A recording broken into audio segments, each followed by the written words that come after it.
Dear aunt, please tell an interesting story today. Okay, Anderson. Today, I tell you the story about the happiness of life. An old man lived in the village. He was one of the most unfortunate people in the world. The whole village was tired of him. He was always gloomy, he constantly complained and was always in a bad mood.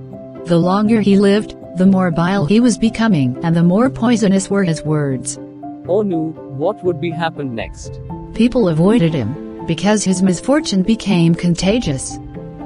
It was even unnatural and insulting to be happy next to him. He created the feeling of unhappiness in others.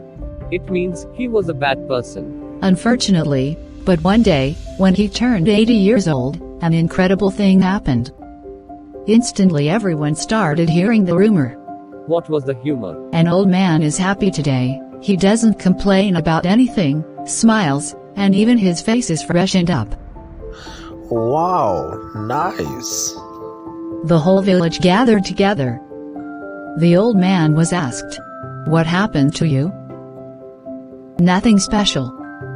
80 years I've been chasing happiness, and it was useless. And then I decided to live without happiness and just enjoy life. That's why I'm happy now." An old man said, "Moral of the story, don't chase happiness. Enjoy your life." Wow, it's a very amazing story.